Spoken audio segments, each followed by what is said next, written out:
Hi guys, പുതിയൊരു video സ്വാഗതം. ഞങ്ങൾ ഇന്ന് ഒരു കുഞ്ഞു അസൈൻമെൻറ്റാണ് വന്നിട്ടുണ്ട്. ബീറ്റ്റൂട്ട് ഉപയോഗിച്ചിട്ടുള്ള ഒരു അസൈൻമെൻറ്റാണ്. അപ്പോൾ ഞങ്ങൾ എനിക്ക് കുറേ സാധനമൊക്കെ വേണം. ഇപ്പോൾ എനിക്കൊക്കെ വേണമെന്ന് വെച്ചാൽ പേപ്പർ, ബീറ്റ്റൂട്ട് കുറേ സാധനമൊക്കെ വേണം. അപ്പോൾ നമുക്കൊന്ന് വീഡിയോ ഒക്കെ കാണുന്നതല്ല. വാ പോവാം. ഗായ്സ്, ഇതാണ് ഞങ്ങൾ എടുത്ത ബീറ്റ്റൂട്ട്. അപ്പോൾ ഞങ്ങൾ വൈറ്റ് പേപ്പറും ബീറ്റ്റൂട്ടൊക്കെ ഇട്ടിട്ടുണ്ട്. നമുക്ക് ഈ ബീറ്റ്റൂട്ടിന് തൊലിയൊക്കെ കളയണം കേട്ടോ. അപ്പോൾ ഞങ്ങൾ കത്തിയൊക്കെ ഇട്ടിട്ടുണ്ട് കേട്ടോ. അപ്പൊ ഞങ്ങൾ തൊലിയൊന്നും കളയണില്ല. അപ്പൊ നമുക്ക് മുറിച്ചാൽ മതിട്ടേ.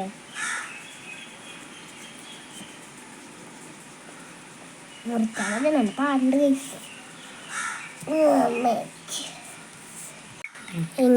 ഞങ്ങളങ്ങനെ ഇത് മുറിച്ചിട്ടുണ്ട്. അപ്പൊ നമുക്ക് 2 കഷ്ണം എടുത്താൽ ഞങ്ങൾക്ക് കഷ്ണം വേണ്ട. അപ്പൊ അവിടെ ഇരുന്നോട്ടെ. അപ്പൊ നമുക്ക് ഇതെടുത്തേക്ക് നമുക്ക് ഈ കഷ്ണം എടുത്താൽ മതി. നമുക്ക് മുറിച്ചോട്ടോ, കുറയ്ക്കാം. ഈ ബീറ്റ്റൂട്ടിൻ്റെ കളറോടെ വന്നു. അപ്പോൾ ഞങ്ങളിപ്പോൾ സാധനം നന്നായിട്ട് തേച്ചെടുത്തിട്ടുണ്ട്. അപ്പം ഇതിനിപ്പോൾ നന്നായി നനയിരിക്കണം. നമുക്ക് ഇത് ഉണങ്ങിയിട്ട് വേണം എല്ലാ പരിശീലനം ഇതൊക്കെ ചെയ്യാൻ. അപ്പോൾ ഇത് ഉണങ്ങട്ടെ, കുറച്ച് മിനിറ്റ് വെയിറ്റ് ചെയ്യാം. അപ്പോൾ ഞങ്ങൾ ഇത് ഫുൾ ഈ കളർ കാച്ചിട്ടുണ്ട്. ഞങ്ങൾ എടുത്തിട്ടുള്ള കുറേ സാധനങ്ങളൊക്കെയാണ് പാല്, പിന്നെ പുളിവെള്ളം, പിന്നെ തക്കാളിനീര്, വിനാഗിരി, പാല്, ചായ, പിന്നെ ലിക്വിഡ് പാത്രം കഴിയുന്നത്, പിന്നെ ലാസ്റ്റ് നാരങ്ങ. ഇത്ര സാധനം ഞങ്ങൾ എടുക്കാൻ പോകുന്ന സാധനങ്ങൾ. അപ്പം നമുക്ക് ഈ ഞങ്ങൾ നേരത്തെ ചെയ്ത പേപ്പറില്ല, അതിന് ഞങ്ങൾ ചെയ്യാൻ പോകുന്നു. അപ്പം നമുക്ക് പരീക്ഷമായി കിടക്കാം. പക്ഷെ ആദ്യം നമുക്ക് പാലൊഴിച്ച് നോക്കാം കേട്ടോ. കിട്ടിയില്ല, ഒരു ഓട്ടം കിട്ടി.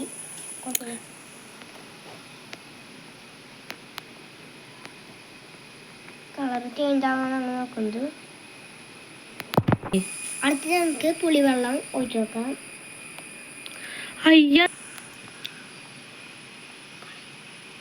നമുക്ക് അടുത്ത് തക്കാളി നീര് ഒഴിക്കണം.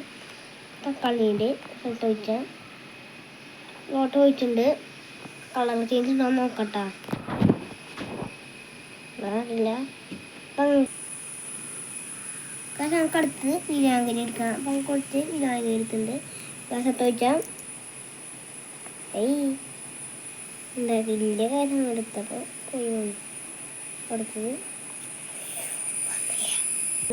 വിനാഗിരി ഒഴിച്ചത് അവിടെ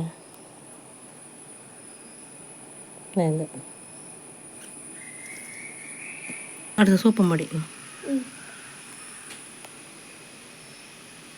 അടുത്ത് നമുക്ക് സോപ്പ് പൊടി വെള്ളം ഒഴിച്ചാൽ സോപ്പ് പൊടി വെള്ളം ഇവിടെ ഒഴിച്ചാട്ടാ. കുറച്ച് കൂടിയുണ്ട്. കളർ ചേഞ്ച് നമുക്ക് നോക്കാം. ഓക്കെ,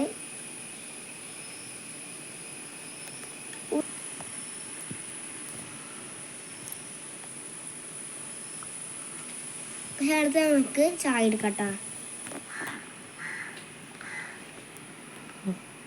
ചായ കുടിച്ചിട്ട് പോയി കൊണ്ടിടാം. കുറച്ച് ചായ ഇട്ടുണ്ട്. സ്ഥലത്ത് കൊണ്ടുപോകും. ചായ പോയി. കളർ ചെറിയ കളർ ചേഞ്ച് ഒന്നുമില്ല.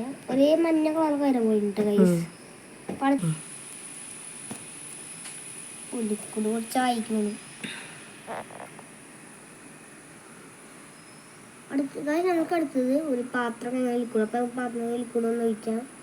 ഒരു ഡോട്ട് ഒഴിച്ചിട്ടുണ്ട്. അപ്പം നമുക്കൊന്ന് അടുത്ത് ബ്ലൂ കളറിൽ കളർ ചേഞ്ച് ആയിട്ടുണ്ട്. എന്നാലും കുഴപ്പമില്ല, എല്ലാത്തിനും കളർ ചേഞ്ച് ആയിട്ടുണ്ട്.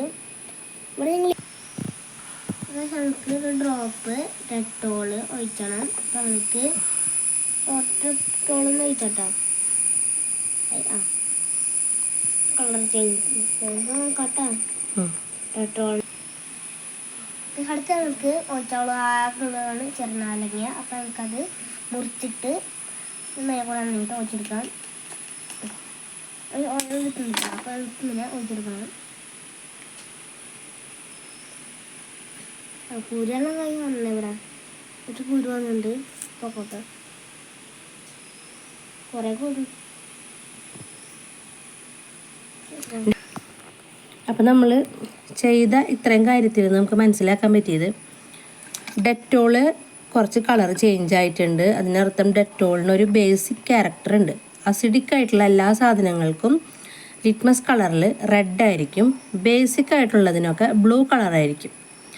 അപ്പോൾ ഡെറ്റോൾ ഇതിലൊഴിച്ചപ്പം അതിന് നമുക്കൊരു ചെറിയൊരു ബ്ലൂയിഷ് കിട്ടി. അപ്പോൾ അത് അസിഡിക് അല്ല, ബേസിക്കാണ്. ദെൻ നമ്മൾ പാത്രം കഴുകുന്ന ലിക്വിഡ് ഒഴിച്ചപ്പോഴും അതിന് അവിടെ ഒരു കളർ ചേഞ്ച് വന്നു, ലൈറ്റ് ഒരു ബ്ലൂ കളർ പോലെ വന്നു. അതുപോലെ തന്നെ നമ്മൾ പാത്രം കഴുകുന്ന ലിക്വിഡ് ഒഴിച്ചപ്പം അവിടെ അത് കണ്ട നന്നായിട്ടൊരു ബ്ലൂ കളർ പോലെ വന്നിട്ടുണ്ട്.